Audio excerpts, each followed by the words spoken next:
What's going on, everybody? That was kind of loud. I apologize. I'm just excited because it's the Energy is Love podcast, the podcast for the universe. Thank you, subscribers. Thank you, everybody that's listening. We really appreciate all the love and support that we're getting with the podcast. Remember, go to energieslovepodcast.com. Find all of our episodes. Keep up to date with all the things that we're doing. Also, if you haven't already, go follow us on Facebook, Instagram, Twitter, everything that's out there. You can go and find out about the show. And as always, remember to share the show. That's always the challenge to our listeners. If you like it, if you're loving it, and you want to see the podcast grow and expand so that we can reach more listeners, so that we can raise the vibration of the planet, tell somebody about it. Share the episodes. Remember, energieslovepodcast.com. Go subscribe on iTunes, Google Play Music, Stitcher, YouTube, everywhere that podcasts are available. Go find the show. Thank you. This episode of the podcast is brought to you by Crystal Water Float Spa, located in Twilla, Utah. Online at crystalwaterfloat.com or follow them on Facebook at Crystal Water Float Spa. Crystal Water is a great place to get your float on. If you haven't floated, come out to Crystal Water and check them out. Obviously, you know about floating if you listen to the show because we have a lot of people involved in the industry of floating. At Crystal Water Float Spa, you get to lay back and float in dream pods. Crystal Water Float Spa is also the nation's only distributor of the amazing Dream Pod. Dream-pod.com. You can go find out more about the Dream Pod itself. It's a great tank to float in, and it's an incredibly high-end, beautiful, amazing tank to lay back and float in.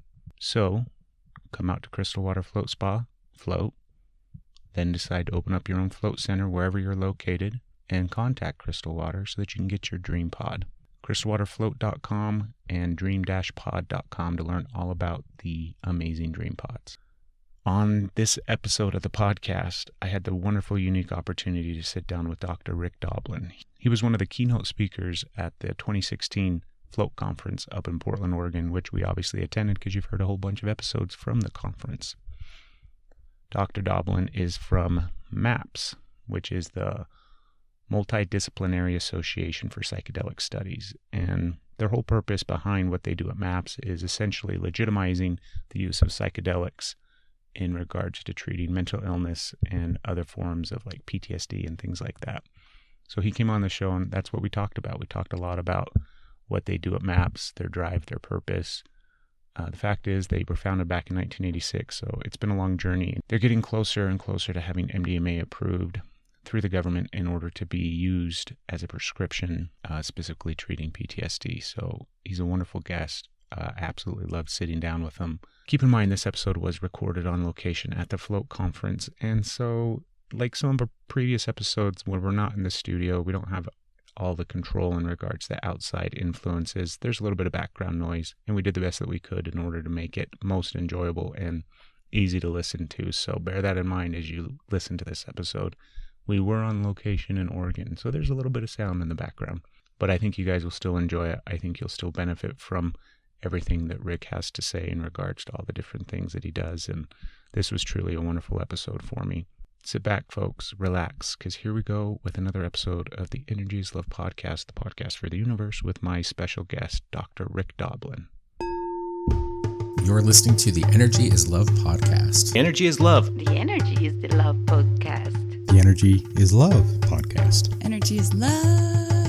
The Energy is Love podcast. The podcast for the universe. The Energy is Love podcast.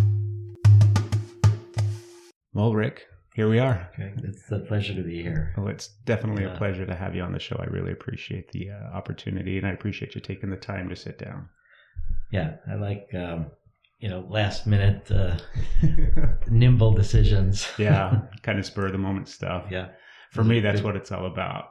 I feel like if the universe sets it up and aligns it and the stars align, then most likely that's the direction I'm supposed to be going in. Yeah, and we felt that public education is absolutely essential. For sure. As it relates to psychedelic research and marijuana research and drug politics, that the opportunity to speak with you and to speak to the people who will be listening, it's so important that accurate information get out and people understand, because that creates a climate either of acceptance, or in the past it's been a climate of fear about letting the mainstreaming of these kind of technologies take place. A lot of that misinformation and misunderstanding of the realities of it. Yeah. I think that's one of because I followed your stuff. I follow everything. Well, not everything, I should say, but I keep up to date with what MAPS is doing. And it's fascinating, first and foremost. I think it's really, I mean, you guys in my mind are right there on the edge of all of this stuff in a sense. And the fact is that what I think is interesting is you've been able to take that, because I listened to you speak yesterday. Obviously, we were at the Float conference and everything, and your life kind of led you down that path, and you've turned that into this passion that you've had for, I mean, what is it, like 30 or 40 years that you've been in this? 40 years. And now there's 25 people about working at MAPS, and that doesn't count researchers at different locations and different projects. Yeah. Yeah. And we're having to expand. That's good. That's always a good thing. That's probably a good sign. Yeah. I thought about 1,001 questions that I wanted to talk to you about, obviously, and I gave you a little kind of an idea of what the show's about and kind of what we focus on. And the first question that I kind of wanted to officially ask you, because you touched on the topic yesterday during your speech, and I want to talk about Burning Man. Oh, yeah, okay. Because it's I know I've never been before. It's one of those things that's kind of on my spiritual bucket list in a sense, and I definitely am going to be going one year. But give our listeners out there, because surprisingly enough, I'm sure there's people who hear Burning Man and have no idea what it is. Well, Burning Man and MAPS were both started in 1986. Really? Yeah. Burning Man has been an expression of the San Francisco community. It grew out of San Francisco with just a small group of people on the beach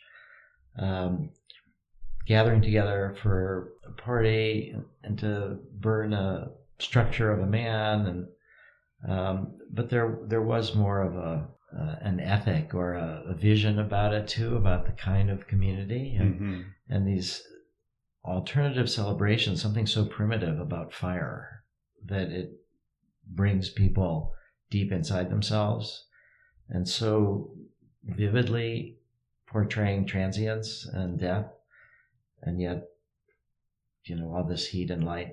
It's something that out of that grew people getting together, trying to create like a libertarian paradise, you could say. And so they're open about drugs, open about sex, open about certain kinds of aggressions. Used to be more shooting guns involved, but there's flamethrowers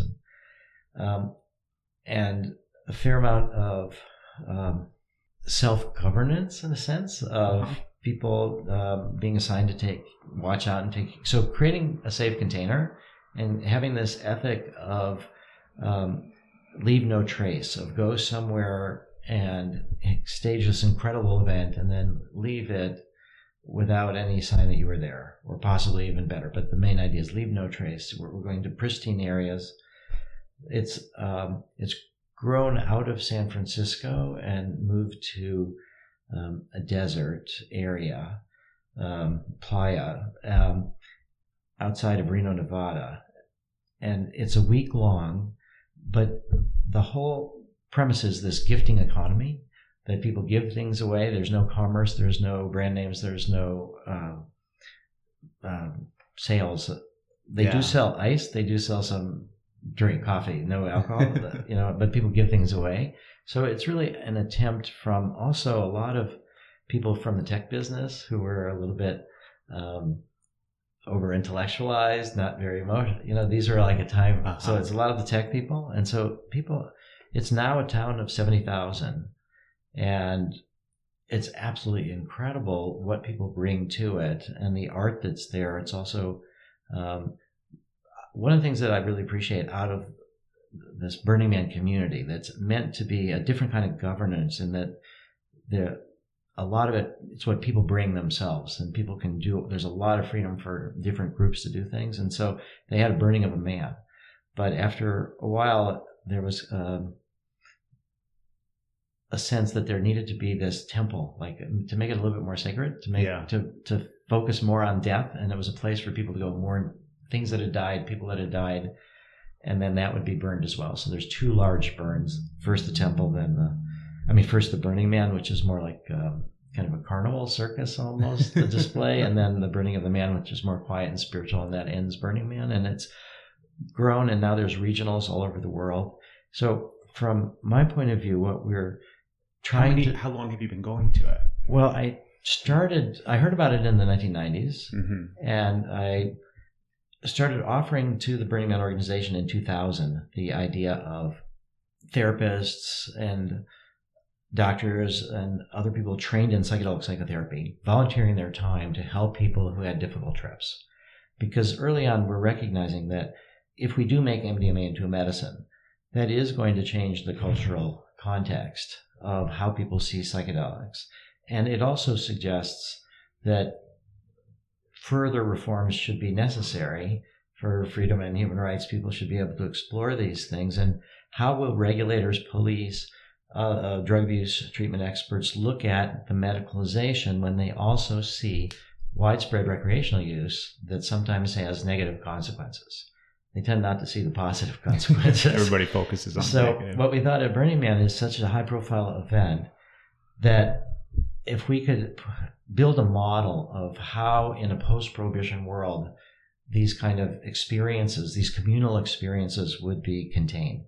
And in float tanks, in psychedelics, you're relaxing and material emerges. And sometimes it's difficult material. And if you can support it, then it becomes very therapeutic. And that's the whole principle of psychedelic-assisted psychotherapy. We're working with people who have life-threatening illnesses or are scared of dying, or people with PTSD, or depression and suicidality is pretty common with PTSD. The context of taking these drugs, they've been used for thousands of years in this kind of mixture of spirituality and healing and celebration. So Burning Man is a celebration. It's a new form, modern celebration that has very spiritual elements, but there's also a lot of ceremonial aspects to it. Yeah, there are, but there's also nudity and open sexuality in certain ways, and very, as I said, it's what I feel it's doing is trying to bring a lot of the energies from the unconscious to the surface, the sex and drugs and spirituality, and try to forge a way where in a globalization world, that's why it's very influenced by the tech people and by people come for the experience, because it opens your mind. I'm giving lectures there. There's lecture series. It's a 24-hour experience, lasers and dancing all night till the sunrise in this beautiful location. But the idea is if we can create a model of support for these kind of experiences in what might be called recreational setting, that helps show that even in those settings that are the riskiest, that you can get a lot more benefits than harms, and the harms can be minimized, and in many cases turned into bad experiences can be turned into difficult experiences, which become learning experiences. Yeah. And that's the goal. So I started in 2000, but the problem of the war on drugs is that we're talking harm reduction, and the goal of the war on drugs is to maximize the harm of drugs. Their basic idea is for those people that still choose to use drugs, we want it to hurt them as much as possible. We want them to be an example to others not to do it. So we will put them in jails. We'll put them in cages. We'll harass them. We'll make it so they can't vote. We'll make it so they can't get jobs. And we'll also make it so they don't know what drugs they're getting. It could be impure drugs, and they can die from impure drugs. And in Prohibition in the 20s, people died from impure alcohol and went blind. And so it was a conflict, and the Congress, we're in such a terrific time right now. Just the other day, several days ago, the Bureau of Prisons, the federal government said that they're no longer going to send federal prisoners to private prisons, for-profit prisons. Nice. The week before that... That's a really huge thing. It's huge because private prisons are in the business of having prisoners. They're not in the business of making prisoners, good citizens, or... It's just such a bad idea, and that it's not really saving money. And it's not, as far as it comes into the prison system, it doesn't do there's no rehabilitation. Right. I used to work in the correctional facility, and so I'm familiar, do you know what I mean? And one of the things that criminals look forward to is when they got to go to those places. because it's such a different experience from their point of view and their perspective. And so the fact that they're kind of doing away with that, and that's amazing. I think that'll have a lot of benefit. Yeah. And the federal government, the DEA, indicated that they're going to end the monopoly on the supply of marijuana that has been in existence since 1968, that has prevented marijuana from ever becoming a medicine through the FDA, and they're going to end that. So there's a lot of good changes, but in the sort of run-up, the high points of the hysteria over the war on drugs about 10, 12 years ago, or about 15 years ago, the RAVE Act was passed, and the whole principle is reducing America's vulnerability to ecstasy. That's the RAVE Act. My goodness. And Vice President Biden was in charge of this when he was in the Senate. And what they said was that more and more people are doing psychedelics. That's a scary thing. And right now, psychedelics are actually penalized more. MDMA is more penalized than cocaine. Mm-hmm. It's astonishing, but that's the way it is. And what Biden did was encouraged a bill to be passed that built on the statutes that were created about crack cocaine epidemic, and when people were having gathering in abandoned buildings or things for crack houses, if you knew that somehow you had a facility or a nightclub or anything where illegal drugs were being used, if you knew that crack was being used, that was a crime, and you could have your assets taken away from you. They extended that to Burning Man, to places that are festivals and clubs, and because if you do that common knowledge that things are being used there and everything. If you try to make it safer for people, that means they're using it. So then there was this whole chill on actually doing those things that would reduce the harm, mm-hmm. and this was in line with what the government was looking for to harm maximize. I mean, one of the most reliable indicators from the National Institute on Drug Abuse that has tracked drug use patterns over the last 45 years is what they call this inverse relationship between drug abuse. Now, keep in mind, all illegal drug use is drug abuse, but this is like, have you ever used these drugs? That's all drug abuse. Yeah. So it's the relationship between drug abuse and perceived risk. And the more that the perceived risk goes up, the more drug abuse goes down. And that's how they track, people feeling more comfortable. The perceived risk goes down. They're like, worried people are going to use these drugs more. So the important point is that they don't distinguish between use and abuse, and perceived risk doesn't have to be actual risk, which helps them to then exaggerate the risk, because they're doing it in service of a good thing to reduce drug abuse. So you get mm-hmm. these exaggerated drug abuse campaigns that then people don't believe. They don't know what to believe, but we get the criminalization of harm reduction. So starting in 2000, I offered to the Burning Man organization that we would bring people, and they were scared to say yes. And that was the case for several years. And then in 2003, one of the rangers who was actually working with people with difficult trips said, we don't have the capacity, we're overwhelmed, but we don't want them to go get arrested, and we don't want them to go to medical and get them tranquilized. So we were invited by some rangers, and we worked on that for several years, and we ended up getting to be the largest group of volunteers that wasn't actually under the rangers. Yeah. And it showed the need was tremendous. And one of the main themes of this psychedelic harm reduction is that difficult is not the same as bad. And if you can communicate that, people make an awful lot of progress. And people do want to deal with difficult things. People go to Burning Man for these deep experiences. And it's a danger to take psychedelics or to go into the float tank and say, I'm only going to look for the happy emotions. Yeah. And if anything else happens, I'm going to squash it. Because you can't. When you're floating in a tank and relaxing, or when you're starting an MDMA or an LSD trip or an ayahuasca trip, you let go into it. And part of the mystery and magic is that you don't know where it's going to go. And you have to be open for the range. And if you're only open for part of the range, you're going to build up these tensions, and it's going to potentially make it worse. And so we showed that there was this incredible need, but then it got so large to really address the need. People would have had to be told that these services were there. Yeah. People would have to be brought there, encouraged, and then it got a little bit concerning with the relationship between Burning Man and the law, the BLM. There's always been, in a sense, this is a big event with a lot of expense in very poor areas of the country. Mm-hmm. And so a lot of the police and the town thought this was an opportunity for them to kind of finally make some money. And so it was very dangerous even driving there, about getting, if you go a few miles over the limit, you can get a ticket. And just the relationship with the police was very difficult. And so our relationship also with the Burning Man organization, they felt like that it was just too much of a risk. Yeah.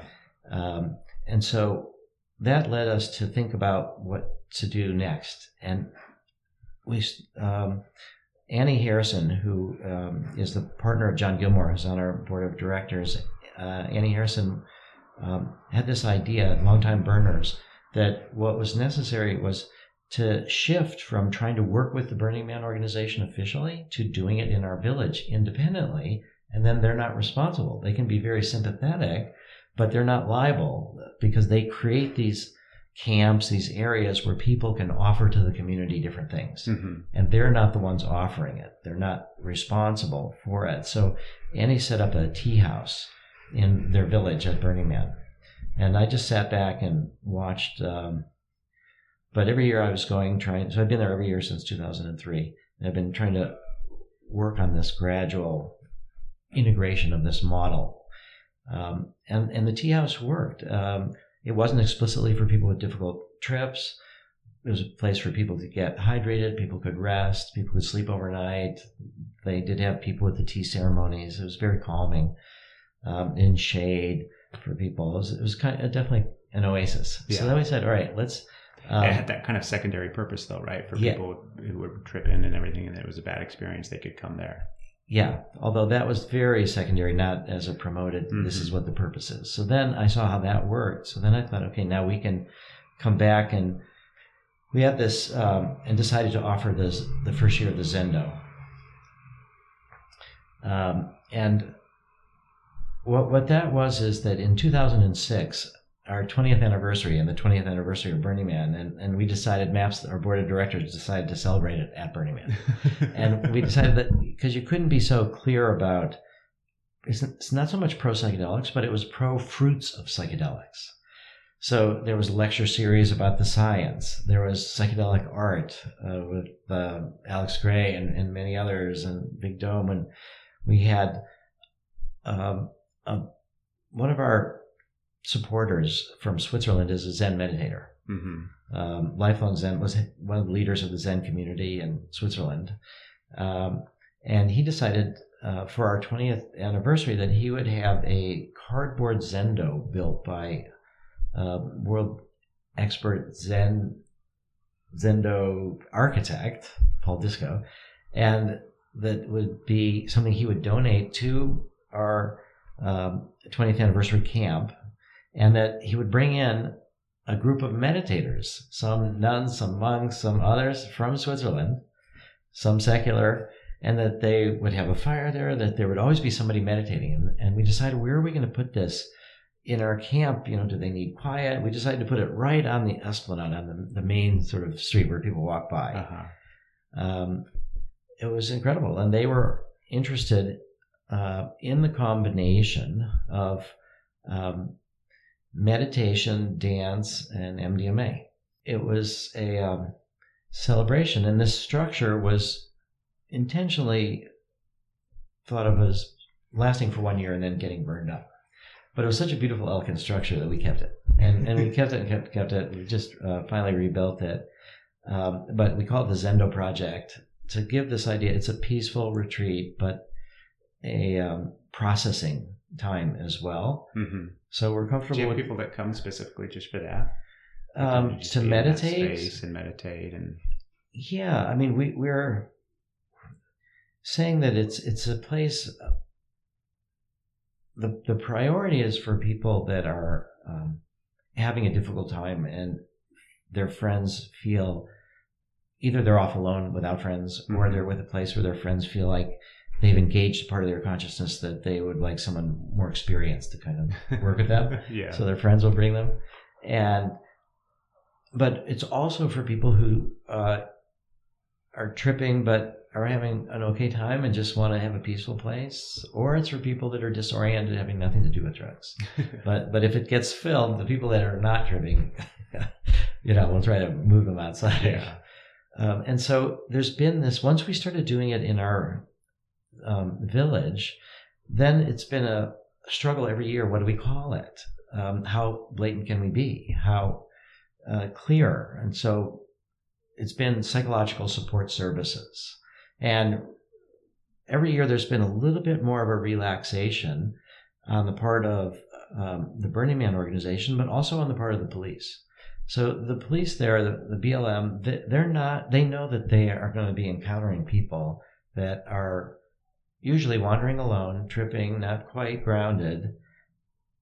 They're not really a threat to anybody else, but they're a threat to themselves because they're not fully paying attention, and they're engaged in something they're running away in something. Sometimes they're like, too loud or too whatever. But the police don't really want to arrest them, but they don't want to devour others. And at the same time, the medical staff doesn't know what to do with them. They're medically okay, but they don't just sit on their cot.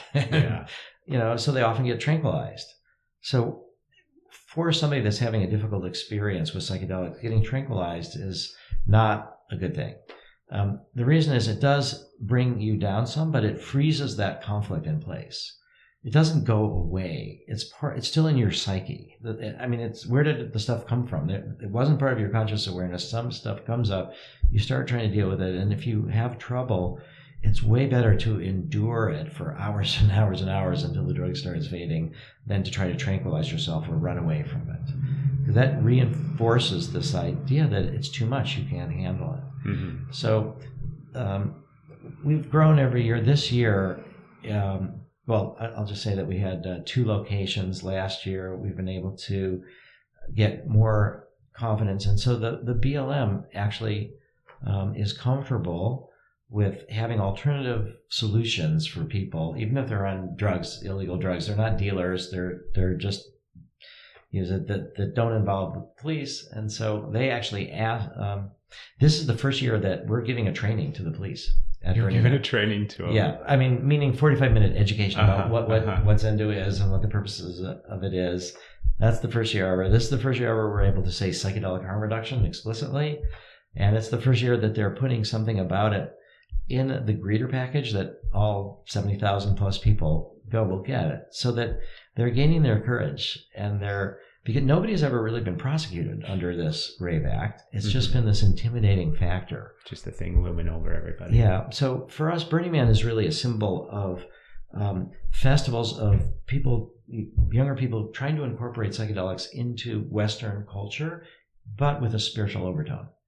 And if we can help with that model is spreading. There's so much interest in electronic dance music and different kind of festivals all over the world.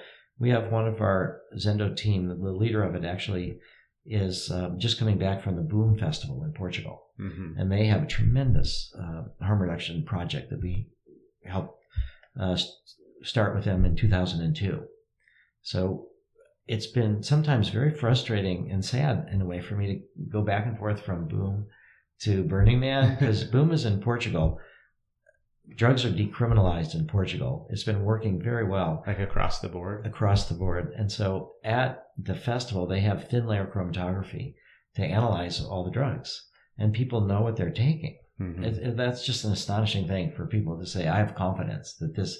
Because sometimes people actually would have a difficult trip and they'd like, I don't know what I've taken. Maybe I slipped something. And then if you can analyze it, then you know how to handle them a lot more. So...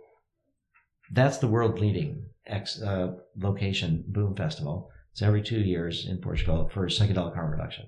They integrate everything and it's all out in the open and they don't have to worry about the police. The police like what they're doing because it reduces hassles for the police. They're not looking for people having difficult trips. No, it's not easy for them by any means. Yeah, so that's kind of a long answer about Burning Man. But for us, it's so exciting to think of it as building a model for the future. And I think that's how a lot of the Burning Man people think. Also, you're bringing these energies up. There's more comfort with letting people be themselves and more sense of common unity despite this apparent diversity. You guys have had so many and it sounds like you're in that phase of everything that you've been doing where it's a lot of the things are starting to come, like the fruits of your labors are coming, right? Yeah. Did you ever think that there was gonna, like, how hard of a journey has that been? Did you ever think you'd get to this point? Like you talked yesterday about, it looks like 2021 is kind of the... Maybe, yeah. It's when we think MDMA will accept as a prescription medicine. When I first started thinking about this was in 1972, and this was after the massive crackdown, and it was looking pretty grim, and the war in Vietnam was not ending, and so I felt like it didn't matter whether it worked or not. You know, that there was this was what made the most sense to me, is that the world was fighting and potentially destroying itself because people were not recognizing their common humanity and dividing themselves in different ways, in tribes and countries and religions, all of that, and that psychedelics were the more direct path to breaking through the ego in the sense of our limited, like even here at the flotation conference, some of the research was about the default mode network of the brain, and how that's sort of the sense of self, and how being in the flotation tank weakens some of the connections in the default mode network so that more variety comes to the surface. Yeah. And that's exactly what we're learning with psychedelics, so that there's this political sense. And I felt like I had to separate out, for doing this for the long term, my satisfaction from success, because that might never happen, from just effort. You know, if I tried my best, then that's all I was directly in control over, and then I could feel happy because of that. But if the world didn't change, and then I'd be okay. And then I also learned one of the other things was to try to not get ahead of myself, to think, like if we do think 2021 is when, but we have one key negotiation with FDA, this review of all of our phase 2 data for MDMA-assisted psychotherapy for PTSD. And that's going to take place over the next couple months. And then we'll able to be fine-tuning our time projections. But I've learned that if I invest myself like, oh yeah, it's really going to happen, then when it doesn't, and like we saw in the video about the people starting float centers, about how it's harder than you think, and if something can go wrong, it will, then it's very discouraging if you've invested in, oh yeah, I'm going to have it by this date.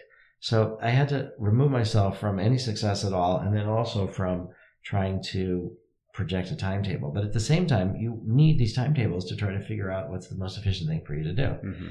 So I felt that the value of these experiences were so profound and have been for thousands of years. It's not like, anything new. The foundations of Western culture, the Eleusinian mysteries involved the psychedelic. The Greeks, all of our famous Greek, Pythagoras, Aristotle, all these took part in this festival that involved psychedelic drugs.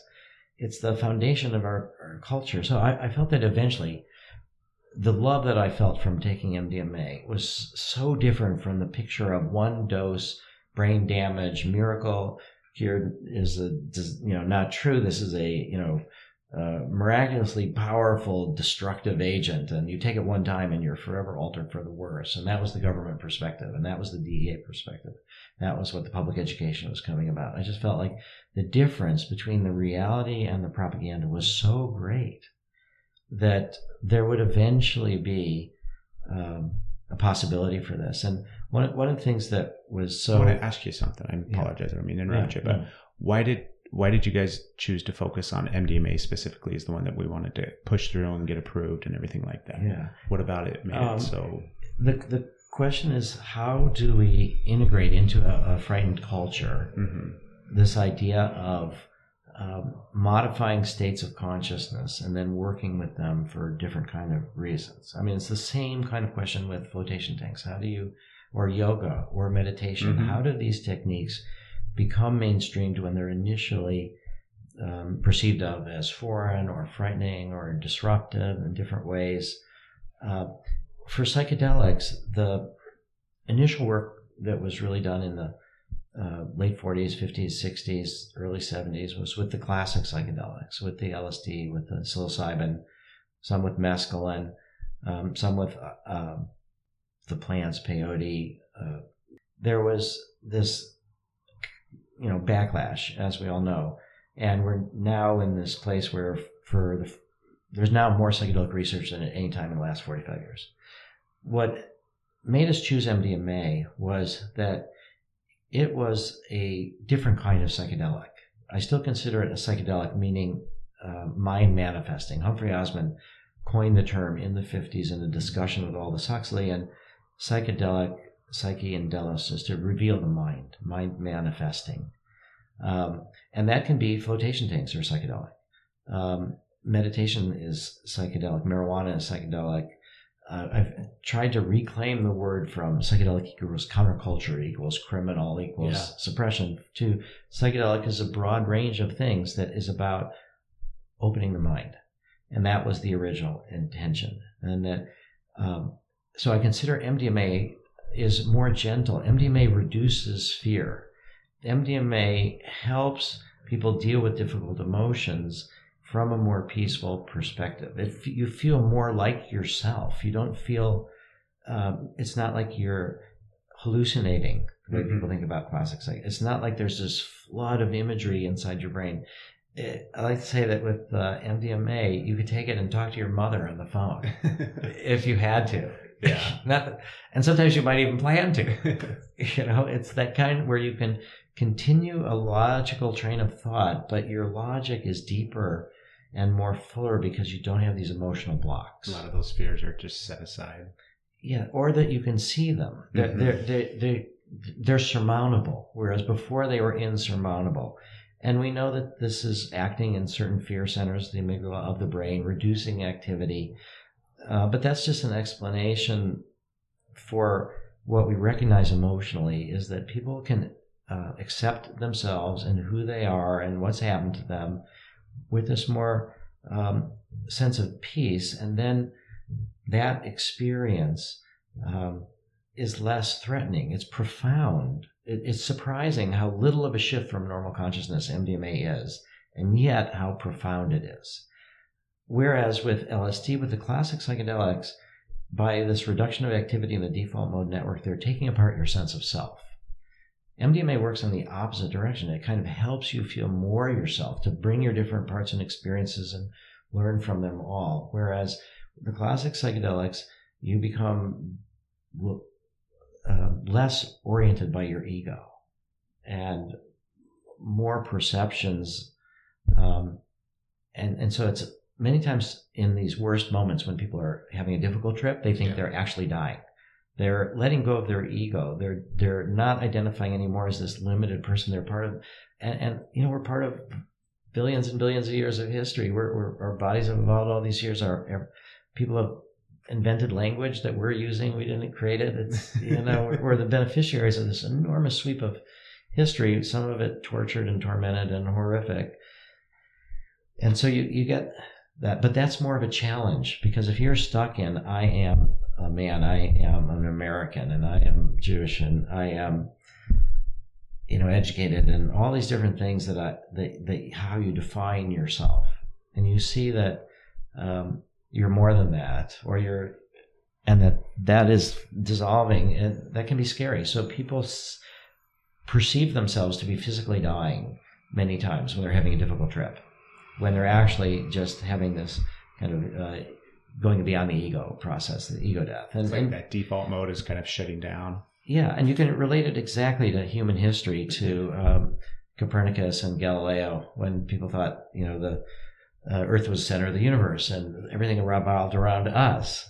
And then look how much with the Catholic Church burned Father Bruno at the stake for saying that it wasn't that way, that the Earth was revolving around the sun. And it's like that in the psyche terms. We think that we are the center of the universe.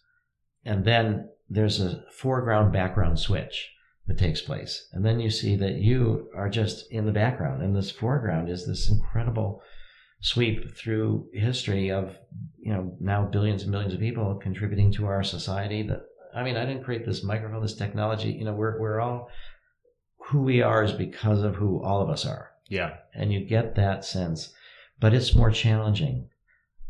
So MDMA anchors you in who you are, and you can feel more fuller. And Stan Grof, who's one of my mentor in many ways, and talked about how you become transparent to the transcendent.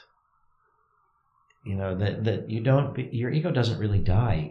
We need to think of ourselves as limited in time and space in this human body for this brief trajectory, and that is fundamentally who we are, as well as part of this. So you're the drop and the ocean at the same time.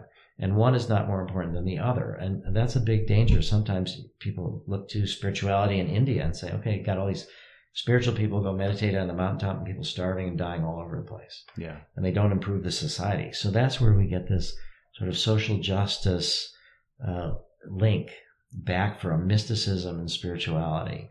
But for me, what's been the characteristic of our 21st century is science and technology. So we can't just stake it as religion and spirituality. It has to be blended with science. And they are compatible. Einstein said they were compatible. And,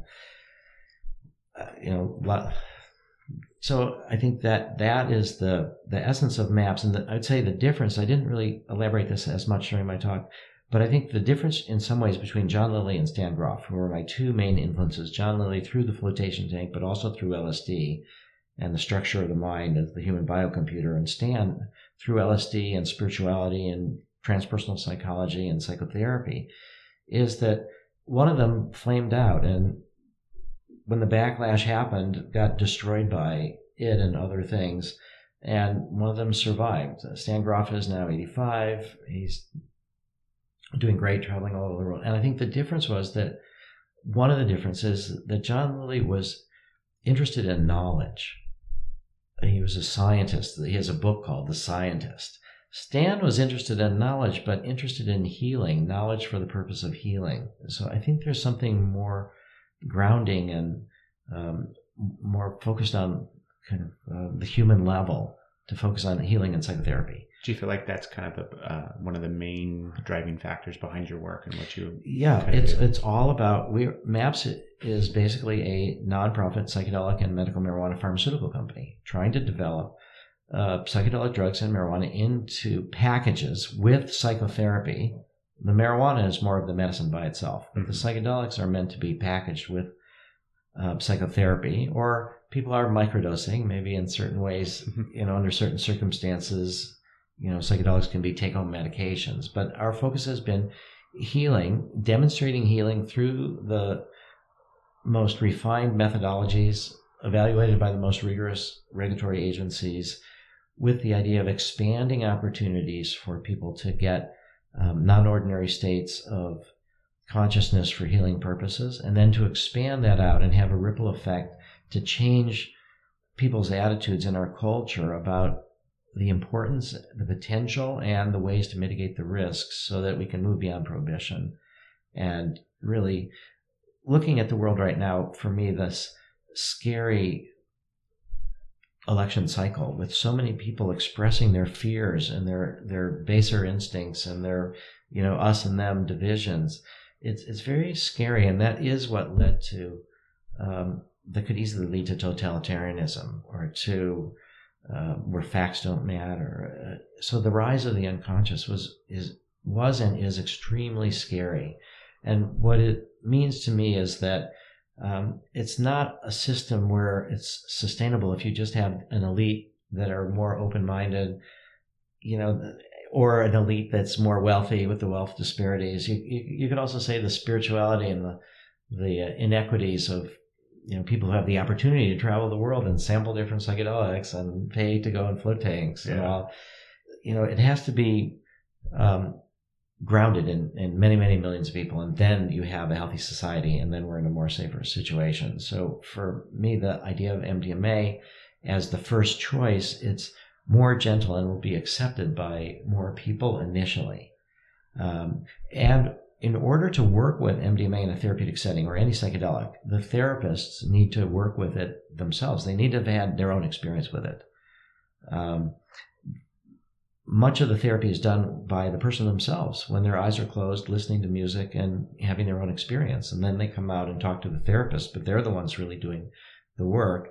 And there's a lot of times where the therapists are unaware of what imagery is going on. It's not like your vision of Freudian psychotherapy where somebody is free associating and they're talking out loud the whole time. Yeah. And the therapist knows where they are, but the therapist, falls asleep because they're so bored because nothing's really happening. And the patient too. I mean, so this is like this flow, again, of free associating, but it's more with a purpose. And a lot of it is taking place inside the subject, the patient themselves. Mm-hmm. And the therapist is looking at their body language, looking at their, are they tight or opening up, or they're breathing, just different ideas. And every hour or so checking in. Sometimes conversations can last 15, 20 minutes or more.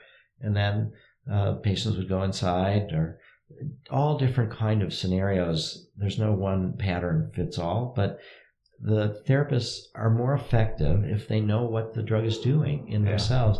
So I think for integrating psychedelics into psychotherapy, it's not the same way as integrating some new medicine into psychiatry. Psychiatrists don't think they need to give themselves electroconvulsive therapy to give it to their patients. But to integrate psychedelics, it is important to try it. And I think the field of psychiatry and psychotherapy will open up first to more gentle substances that don't challenge who they think they are as much, but open their emotional blocks. Mm-hmm. And then you start seeing in a wider way. So that's our just thought, is that MDMA will be a doorway to help heal a sick culture from a bad trip from the 60s. Finally, right? Yeah, and actually, I saw this at Burning Man. There was a man who was learning to be a therapist, and he was one of the people that was helping at the Zendo, at the sanctuary space. And one day he helped somebody, and then the next day it was almost like he felt he deserved help. He had his own breakdown. Really? And it turned out that he had had a difficult LSD trip about 40 years before. And it was a very difficult trip. And he felt like he didn't handle it well. And it was this terror in him of himself. And we thought maybe to try to do an MDMA experience with him. And that helped him to look at this difficult LSD trip from the past and to integrate it and to learn from it. And that sort of confirmed this theory for me that here in an individual level, MDMA was helping deal with a difficult LSD trip from the 60s or the past. But culturally, I think MDMA can help the whole culture. And the work that's being done, though, with psilocybin is incredible. There's research at Johns Hopkins, NYU, UCLA. There's been... I think they all have applicability in the realm of all these different things.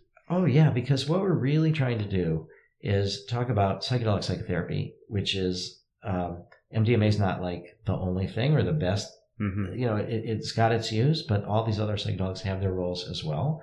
So we want to have these clinics where doctors, therapists can work with patients with a range of substances. But it has to get into the system one substance at a time for one specific purpose. Yeah. And then you start doing that. But then even beyond, the vision I sketched out a little bit yesterday was that you have these psychedelic therapy centers, but they also have float tanks, and they have massage, and they have yoga. And so these are more like healing centers. Yeah, it's a beautiful idea. It's a beautiful vision. Yeah.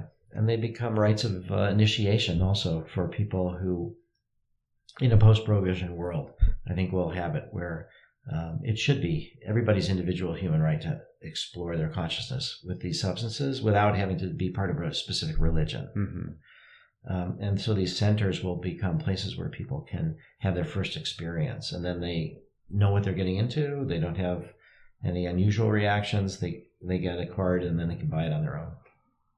It's a wonderful idea. I love it. Yeah, I'd say that's like a 25-year idea. So one of the other things that you touched on yesterday, and I wanted to pick your brain more about, really the reality is I wanted to hear more about it. That's kind of the fun thing about doing a podcast. Yeah. I could ask whatever the hell I want. But you touched a little bit on John C. Lilly. For those of you, because some of our listeners may not know, but obviously he's kind of accredited with creating float tanks and sensory deprivation and everything like that. What exactly was he researching, and how was he researching it when he was working with dolphins? Well, they were looking at, he was funded by the Navy. Mm-hmm. I mean, they were also looking at how, this was in the context of the Cold War, funded by the military.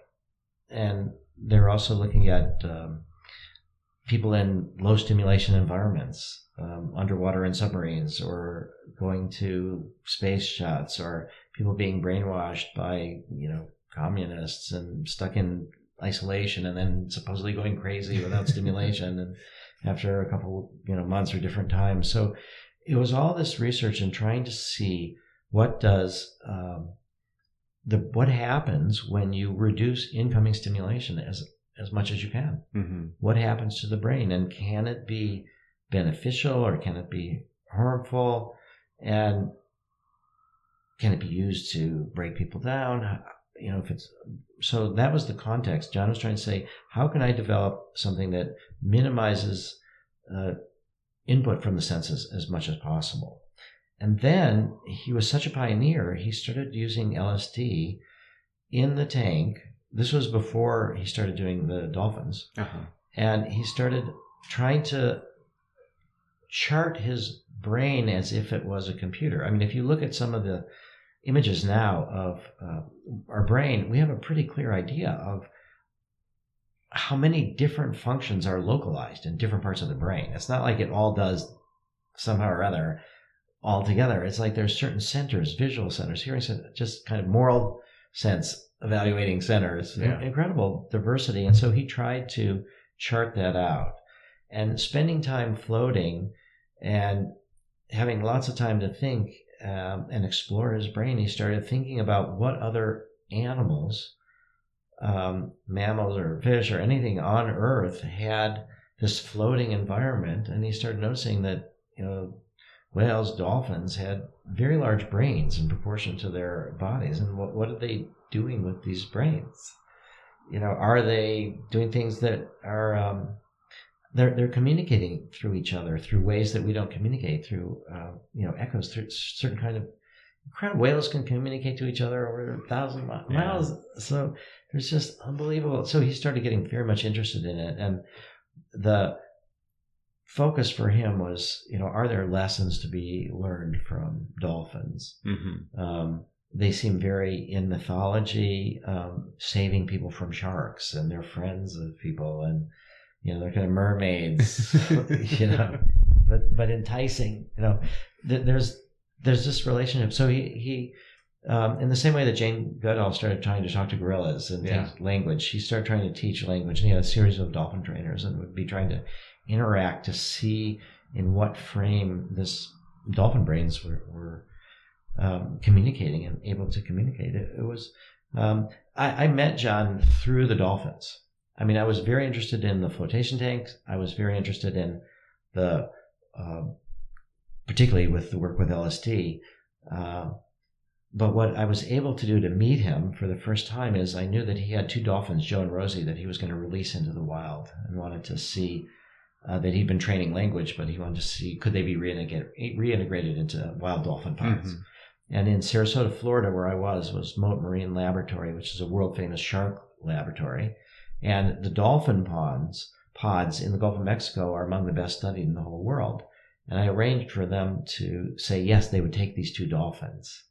And so I contacted John and said, there's a place here that you should consider. And John and Roberta Quist at the time, they came to Sarasota to the Mote Marine. And I went for a walk with John one time, and they said, I've done all of this on the dolphins, that you can see this is a real possibility, but I really don't care about the dolphins. Let me talk to you about tanks. Yeah, let me talk to you about LSD and tanks. And that started our relationship. But it was already at a time where he wasn't really that interested in science anymore. He was already, I think he was so ahead of his time. Mm-hmm. And that when everything looks like it's going to, this sort of links back to what we were talking about, Matt. When everything looks like it's about to happen and you're so excited and you get, the world is changing and consciousness is spreading, and then there's this massive backlash.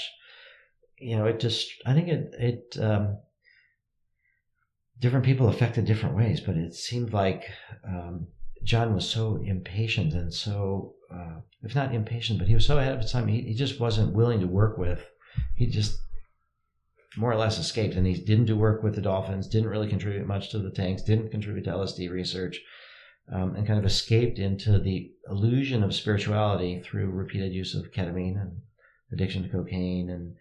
And so he couldn't propose something to do with these dolphins. So I had the world-class people ready to do it. We had a perfect place for putting these dolphins.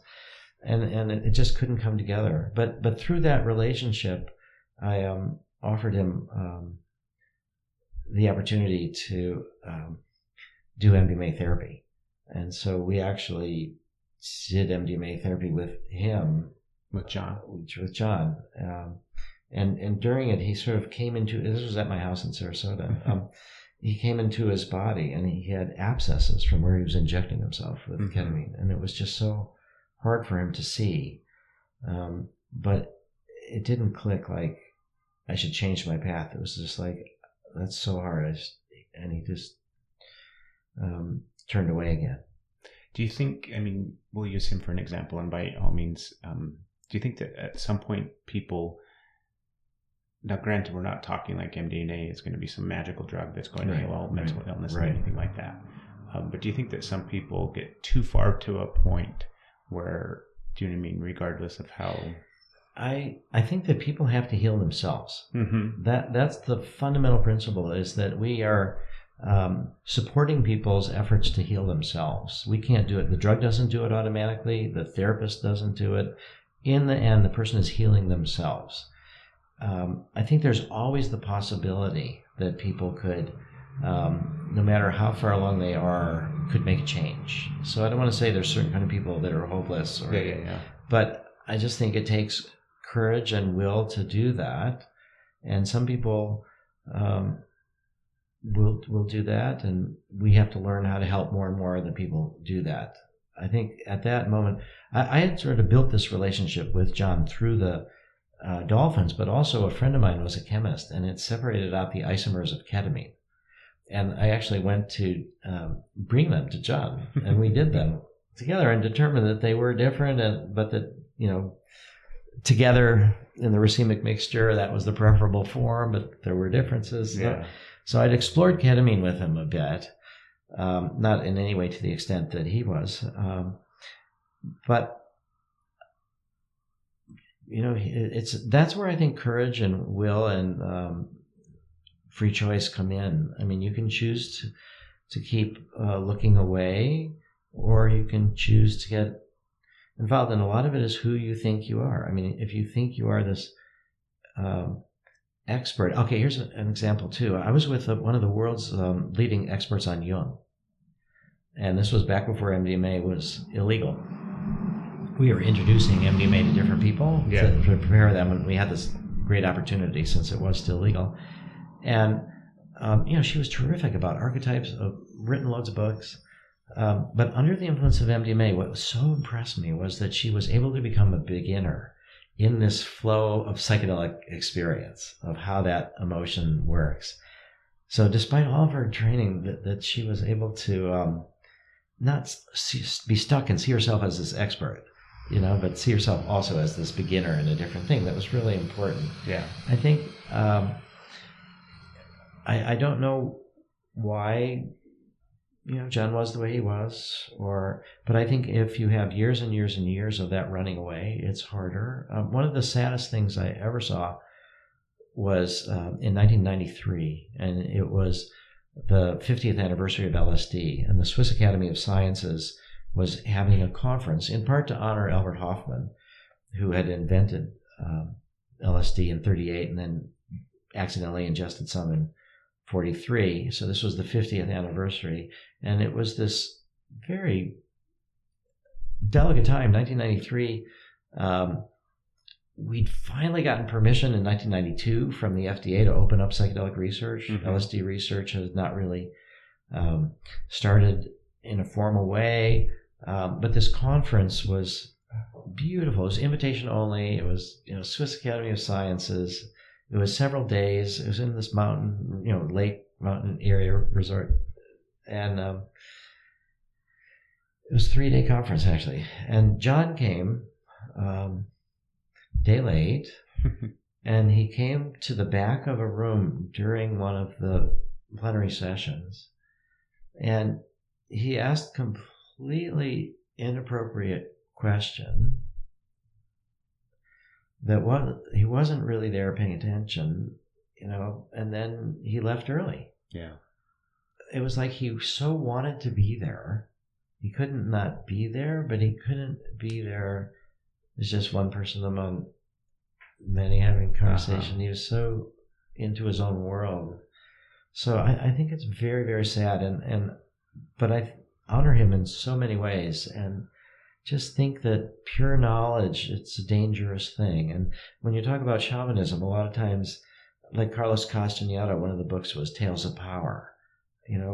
Knowledge or power are not long-term strategies. I think healing does have that. Yeah. I mean, you can be always struggling for more knowledge and more power, and that's not inherently bad. But I think the grounding, humanizing aspect of healing, and that's what I've been so impressed about being at this float conference too, is the focus on healing pain, but also people recognizing that there's emotional pain. And so it talks about eating disorders and talks about PTSD and how the floats, and that sense of being supported and safe. That's the essence, you could say, of MDMA is very much like being in a float tank. Because in a float tank, you are perfectly safe. You can let you can completely relax. You're not going to drown. You're not going to get water in your eyes or your mouth or your nose, and you don't have to use a bit of your muscle energy to float. Mm-hmm. You are completely supported and warm. You're so safe. And what MDMA adds to that sense of safety is this kind of emotional relaxation about the emotional wounds or pains, and it helps to deepen that sense of physical safety into this kind of loving emotional safety. And I think that's something incredible. And I love that you describe it too in the way that what you guys are doing. Like you can't heal somebody. They have to make the choice to heal themselves, and you guys just assist along that way and provide them not just an environment and an opportunity, but here's things that can help in that process. Yeah, the best metaphor, the best actual comparison is as a midwife. Mm-hmm. The midwife is not the woman giving birth. They can assist, but they can't do it. Yeah.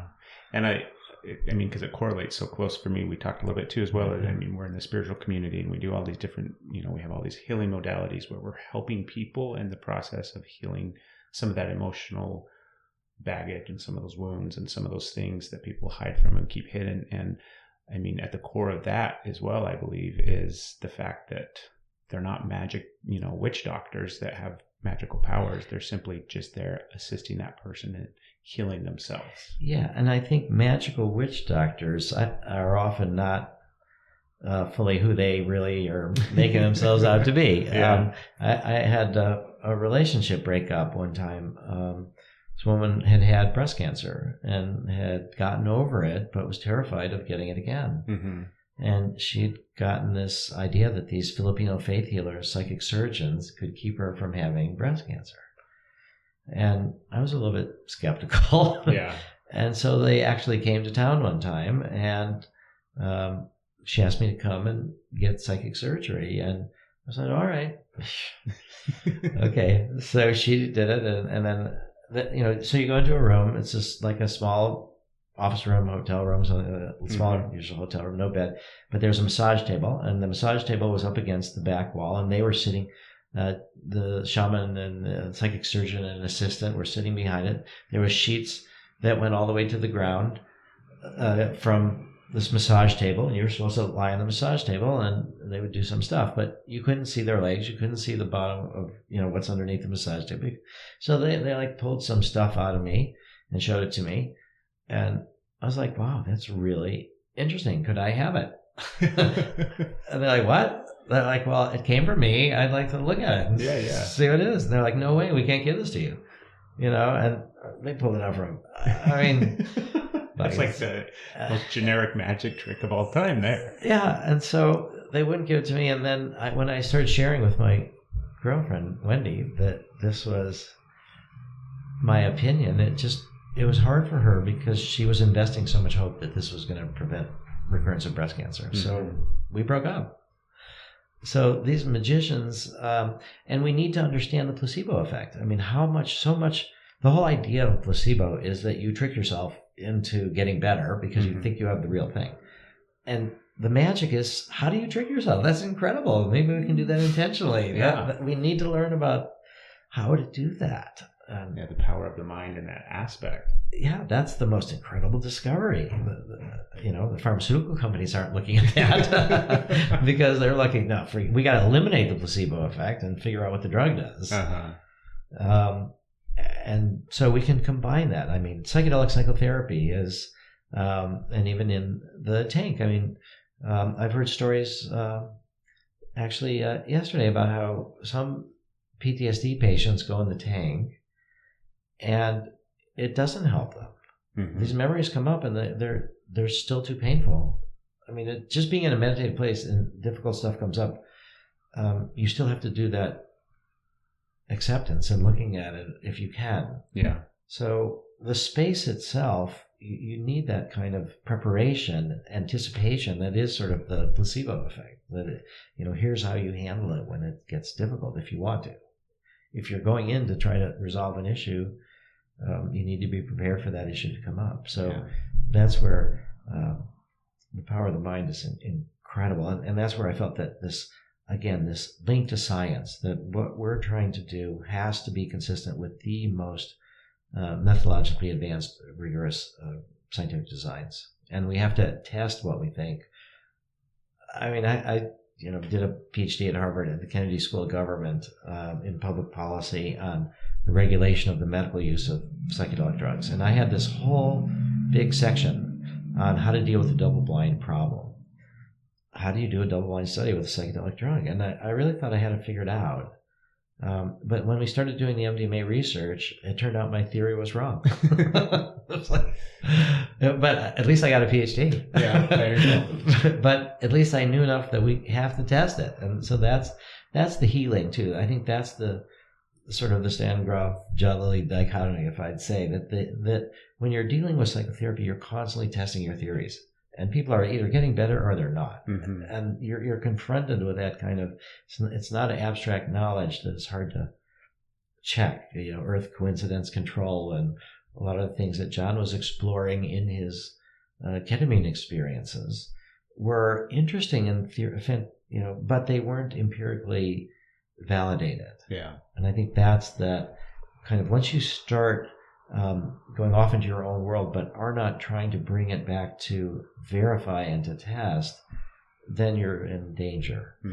And I think that emphasis on healing and psychotherapy is, are these people getting better or not?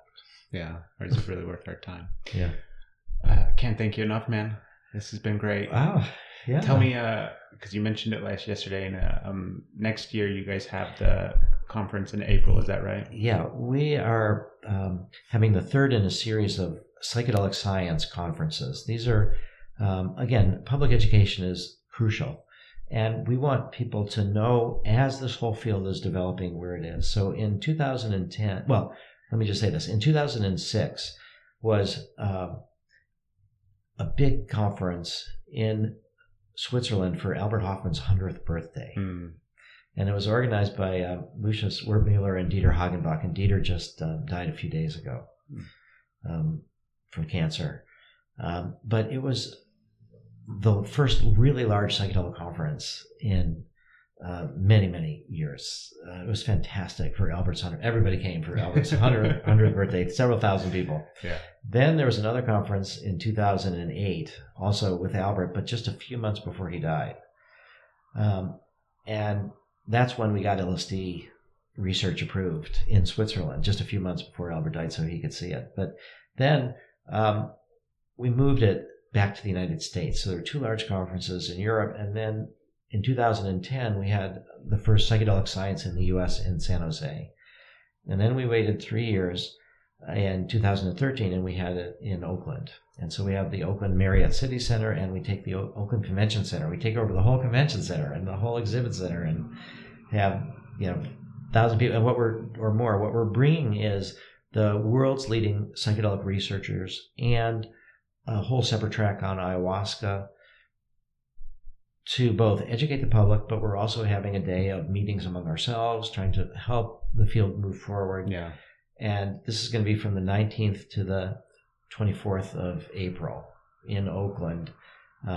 We'd like to invite every people who are interested to come. Stan Groff is organizing a 2-day holotropic breathwork workshop. We're having 1-day workshops each on how to work with psilocybin with patients and how to work with MDMA with patients. So for therapists who are interested in it, we're having workshops on other topics, on ayahuasca and harm reduction. And the Women's Visionary Congress is going to have a workshop too. And we're trying to really say to each other, to the world, to the media, that the pilot data looks really good. Mm-hmm. And we need to be thinking ahead towards when these drugs become prescription medicines, which could be 2021. And how will we regulate them? What do we need to know now to make that even more possible? So we're starting to think about, what do we need to know from insurance companies? How do we look at the cost of psychedelic psychotherapy? Or how do we look at the cost of, 10 sessions of float for, chronic pain or something like that? So we're already starting to engage health. I had a meeting just the other day at Kaiser in Oakland with the possibility of partnering with them. We're exploring all sorts of possibilities of partnering, hopefully one day with the VA as well, and the Department of Defense. There's 868,000 veterans on disability payments right now for PTSD at a cost of over $10 billion. But we are having this conference in April, and it's Psychedelic Science 2017, and there's information on our website. But I do want to maybe say one last thing, which is that the social change movements that we look around and that have succeeded, in particular, one of the ones that's most amazing to people is gay marriage and gay rights. It's just one aspect of civil rights. But the strategy by which that happened was gay people coming out and saying that they're no longer willing to be stigmatized, they're no longer willing to hide. And then you find out that there's gay athletes. I mean, it's the stereotype you have of what it means to be homosexual. Yeah. When all the people that are homosexual come out, it's like they don't fit the stereotypes. Mm-hmm. It's just it's somehow or other cross-sectional. It could be anybody. It's not the them. Do you think that's really applicable with all of this other stuff too? That if that's kind of a key component? We need the psychedelic coming out. Yeah. We totally need to do that. And one of the ways that we have tried to help that process is we've organized what we call global psychedelic dinners. And so there's information on psychedelic dinners on our website. And what we're basically doing is, people can join MAPS. It's a tax-deductible nonprofit, MAP, maps.org. Mm-hmm. But what we're asking people to consider doing is to host a dinner and invite their friends, some people maybe that they don't know that well. And the purpose of this dinner is twofold. One is to share stories of what psychedelics have meant to them. Yeah. Themselves personally. It could be, I took psilocybin back when I was in college. I had a bad trip and I've never done it since. Mm-hmm. And it's always scared me. Or it could be, I did it and it helped me get over this addiction or whatever. Yeah. It's for people to share stories with each other and then kind of prepare for sharing stories more with the wider world. And doing it in a dinner, in a context, it's in a safe place, it's in a restaurant or a home or something. It's more private like that. And then the other purpose is if people want to help us, we're trying to raise $400,000 to buy a kilogram of legal medical grade MDMA for use in all of our phase 3 studies. And we've already raised about 150,000 of it. The production is, it's going to be done in a couple months. Nice. And it's what permits us then to become the source of MDMA for researchers all over the world and for making it into a medicine. So it's a tremendous step forward. And I think for people to come out, I mean, I sat today at the Float conference with someone who shared with me that he was 10 years in the police department. Mm-hmm. He's involved in trying to open up a float center. He's had to retire because of back pain, and that he's found marijuana to be helpful. Yeah. And, so to see people's stories. It's the most unlikely. Here's a police officer. And then what he's sharing with me is about how many police officers have PTSD. I used to be a police officer. I was in law enforcement for 8 years. And the realization of the effects of being in law enforcement and what it really causes and does to you as a police officer, it was very, very, it became very, very obvious to me. Not only did I suffer from PTSD, but that I could see it so clearly in all my coworkers. And then, by all means, I don't like talking about it a lot, not because in any way, shape, or form am I ashamed or anything like that. I don't like generalizing, and I don't like, you know what I mean? Yeah. But it was really obvious. You could see it very, very clearly. And I had close personal relationships, obviously, with the people that I worked with. And there's aspects of it that just broke my heart. But it is amazing to hear the stories and see the things. And the fact is, that's one of the, we're going to get lost on another topic here, because that's a huge topic in regards to the, especially society and the culture today in America. I don't think people really understand that, the police officers that are out there helping and doing their job do suffer from PTSD. Yeah. My nephew has just become a police officer in Washington, D.C. And I think a lot of times too, it's the misunderstanding that, they're only going to suffer from PTSD if it's some horrific, whether it is they have to have been involved in a shooting or they had to have, the fact is the vast majority of the things that they deal with on a regular basis are traumatic. Yeah. And so. Wow. Did you ever see the movie Boyhood? It's about by Richard Linklater. It's about yes, where they followed that kid. Yeah.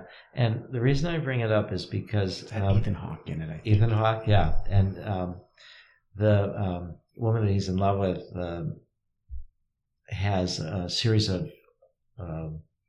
They get divorced. She has other relationships that don't work out, but one of them that doesn't work out. They don't say anything about it hardly, but it's with the prison guard. Mm-hmm. And he was a Iraq vet. He was healthy. They fell in love. And then in his area, the only job apparently he could find was as a prison guard. Mm-hmm. And it was just the subtext of how he became more violent, more coarse. Yeah. And just wondering what it's like to have to be a guard in a prison. It must be so... I did that too. Oh my God. That was the beginning of my law enforcement, was working in a correctional facility, and then I transitioned out onto the road, and it's I don't think people really understand what those guys go through and what they deal with, and you know what I mean? And it's not by any means an excuse by any means. It's just there's a huge, it's no different than that. There's misnomers and miseducation and misinformation, and they just don't really understand the realities of what police officers deal with. Or anybody in that realm of law enforcement. How this came to me was kind of an unusual set of coincidences, but I've been trained to be scared of the police and not very sympathetic. Yeah. and one time, I have my office in Boston. The office was at this time in Ben Lomond on Love Creek, and I was talking to this woman, Valerie, who was deputy director, about what was going on, and she was saying that there was police all over the place because somebody a few houses away had been murdered, and it was a pregnant woman. And I just started thinking how hard that must be for the police to go discover this pregnant woman killed. Yeah. And it just opened up this little kind of compassion for the police. And then later that afternoon, I got a call from somebody from Vancouver. He said he was a psychologist, and he was very curious about our study with Ibogaine for the treatment of opiate addiction that was going on in Vancouver. He was kind of wondering about how it was permitted and things. And then he said, I really need to share with you that I'm actually a psychologist for the Royal Canadian Mounted Police. And, we're just curious how this is happening. And he didn't want to shut it down or anything like that. But somehow something in me said, well, do you have police officers with PTSD? And he said, yeah, a lot. Yeah. And that's when we said, well, let's start seeing if we can start this project in Vancouver and try to then also enroll some police officers. Yeah. I think that's the divide. If we can really cross that divide. And we did get one police officer. We had our study, which we're writing up the results now, was excellent. It was 22 veterans, 3 firefighters. One of them had actually been at 9/11, and 1 police officer with chronic treatment-resistant PTSD. but I never thought that we'd get a police officer, but we actually did. But I'm curious if you are surprising me by this history. So what motivated you in the first place to go in that direction? Initially, honestly, in the beginning, it was looking for a good career, something that do you know what I mean? Yeah. Just some sort of a career, essentially. And I came upon it and I was interested in it. I mean, I grew up I didn't have the mentality growing up I was always going to be a cop or anything like that. It's in my family. Like my grandfather was a LA County Sheriff's that's what he retired from and everything. But that's how initially it was. I was just looking for a good job, a good career, something that I could support my family with. And then once I got involved in it, I realized I was really good at it. It like hit on every skill set that I kind of had. So I kind of just was really good and I really enjoyed it and got really involved. And I mean, I got to the point where, like I said, I began my career in law enforcement in a correctional facility, and then transitioned out and went and worked on the road as a police officer and everything. And it was incredibly rewarding and I loved every aspect of it, was completely committed to the whole idea. And I mean, I was a police officer. Do you know what I mean? And then the way my spiritual journey unfolded and everything kind of happened. And I have one of the really interesting things, working in a correctional facility gave me a really good understanding of mental illness, because I think that's obviously a huge topic. I mean, it's the undertone of what we've been talking about because we're treating mental illness with MDMA and things like that. But just society as a whole, that's one thing that I think, because you mentioned gay marriage and how everybody had to come out of the closet and start talking about it. I think it's the same thing when it comes to mental health. So even police officers have to step forward and say, hey, I'm suffering here. I'm not necessarily, it's PTSD, it's depression, it's anxiety, all of these things that are experiencing because I'm a police officer. It's so important you mentioned too, because some large fraction of people in prison are mentally ill, and we've taken them out of the hospitals, but we haven't.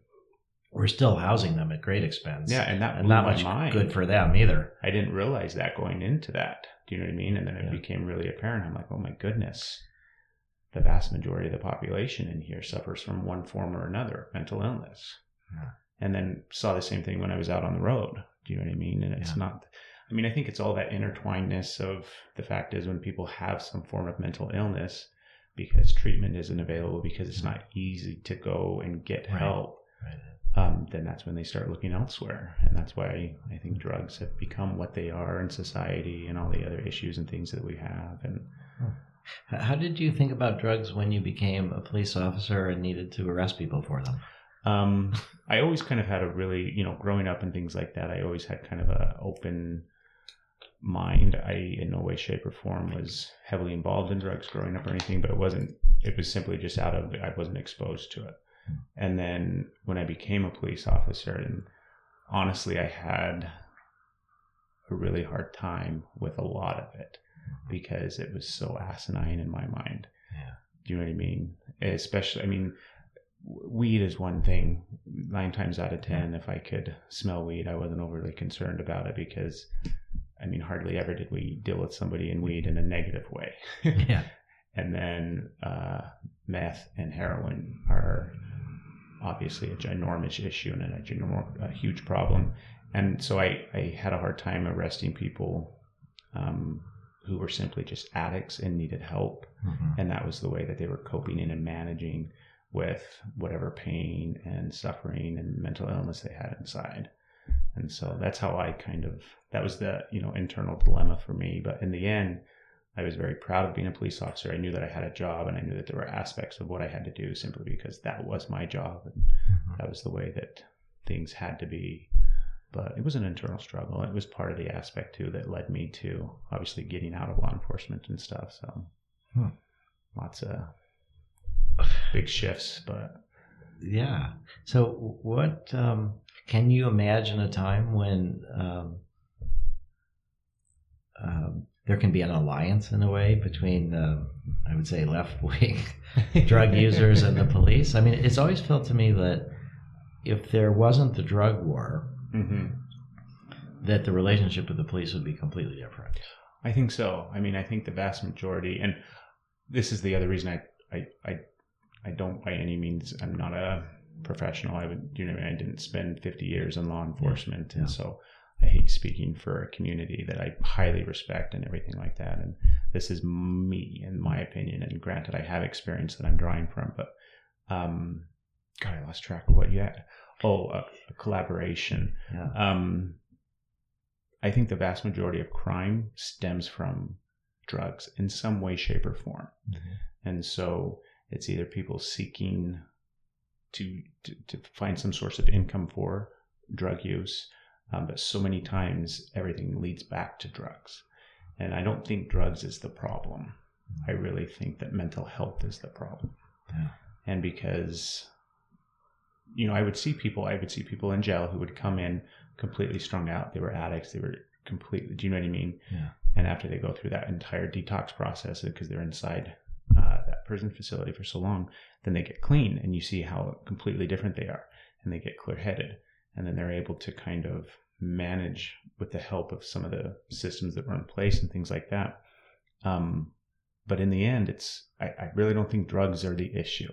I think it's been made that way, whether it's by the government, whether it's by the DEA, whatever the case may be. I think that's how it's been steered in that direction for whatever reason. Well, it's also by the people themselves, because instead of blaming ourselves, let's blame the drugs. Yeah.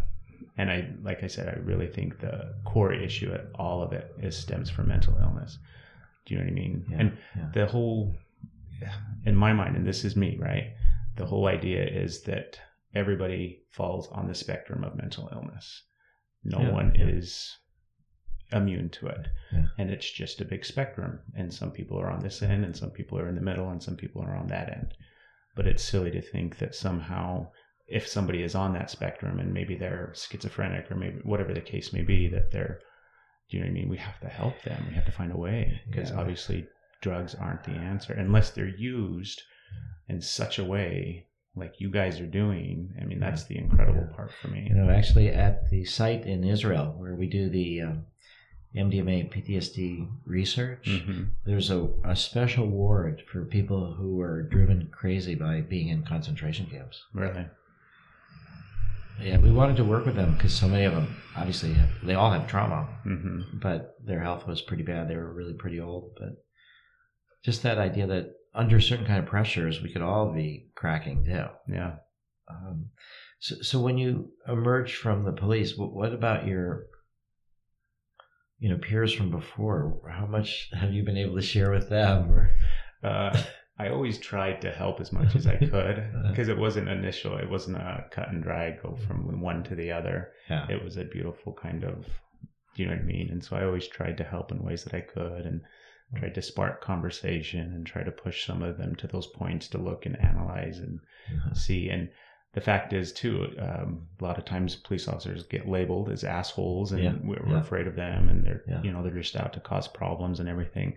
Obviously, the vast majority of them are just normal, everyday, loving people who have to do a really shitty job that eventually, I think, has that tendency to change them. And unless they can see it and manage it and cope it, and unless there's systems in place for that. Yeah, you talk about it as a shitty job.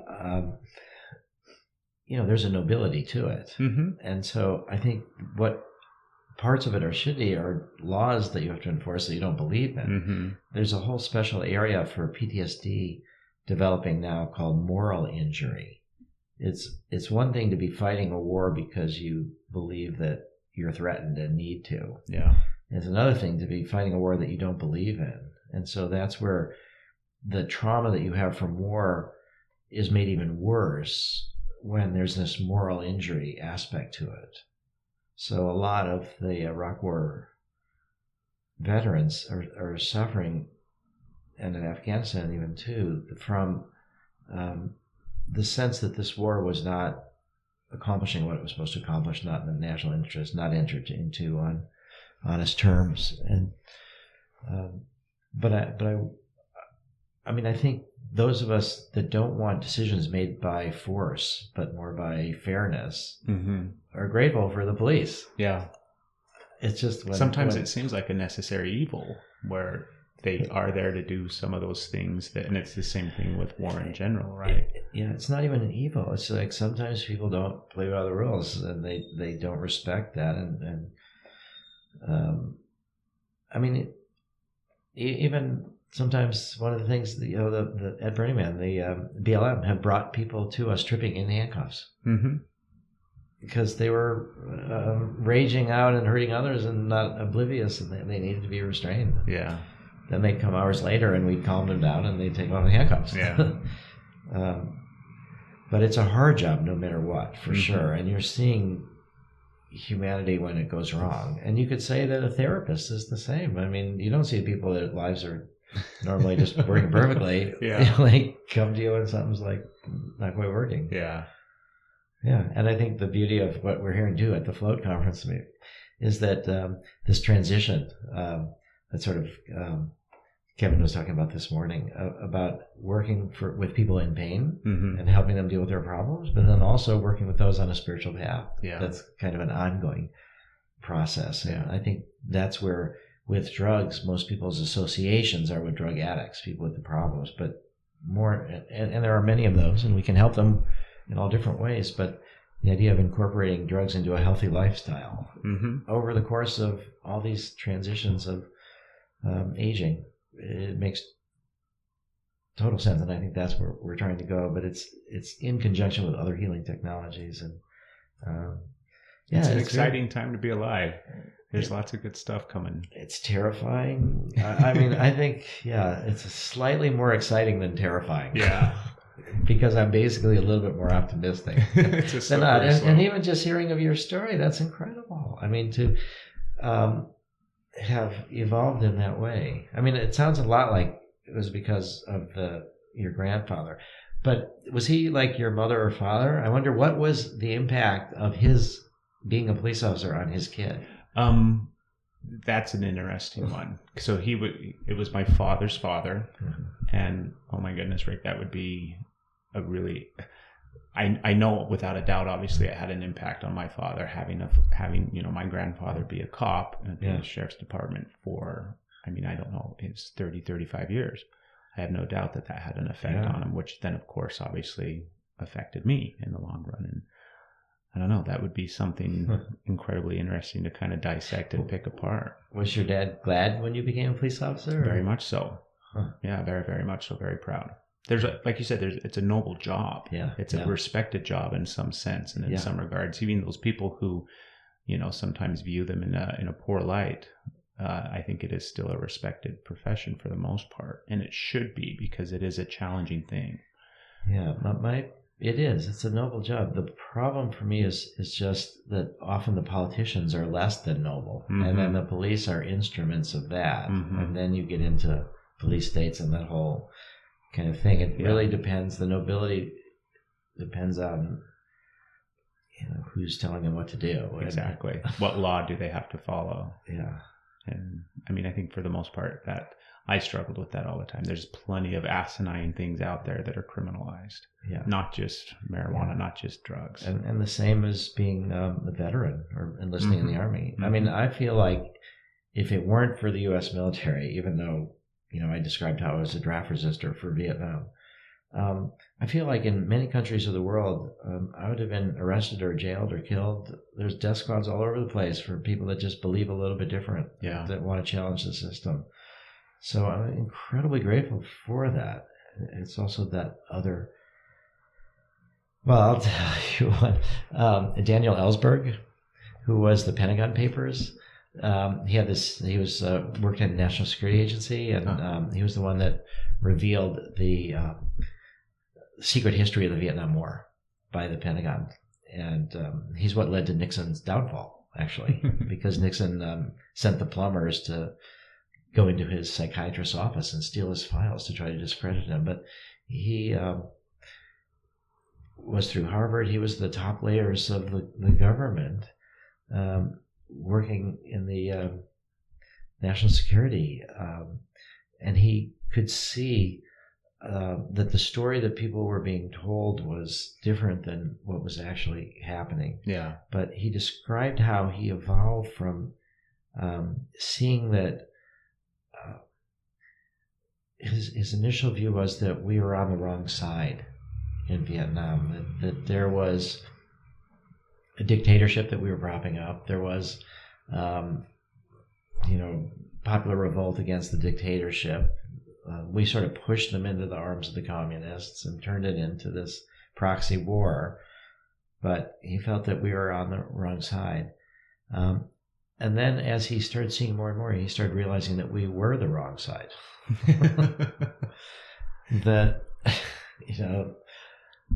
and I think that's the scary part for me of joining the system. Yeah.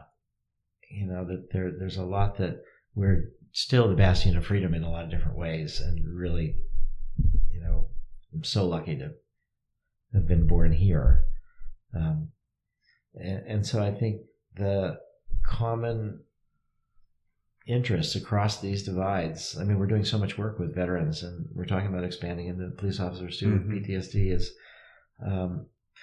trying to make it so that there's enough of a healthy consciousness in the people, that the people that are the rulers, the politicians, where we give our collective power, that those decisions are made in a more thoughtful and humane and long-term, respectful kind of a manner. It'd be nice. Well, I think we'll either get there or we'll destroy ourselves. Well, I can't thank you enough. Like I said, thank you so much for sitting down. Thank you for sharing so much too, and give me a chance to interview you. For sure. It's maps.org, right? Yeah. Best place to keep up and find everything and all that good stuff. Yeah, and the psychedelic dinners stuff on our website and the conference. And thank you so much for helping me educate people. Yeah. Well, everybody, I know you enjoyed this episode. It was amazing. It was incredible. And we always sign off with everybody go out and have a beautiful, wonderful day. I think that people have to heal themselves. It's a danger to take psychedelics or to go into the float tank and say, I'm only going to look for the happy emotions. Part of the mystery and magic is that you don't know where it's going to go, and you have to be open for the range. MDMA will be a doorway to help heal a sick culture from a bad trip from the 60s.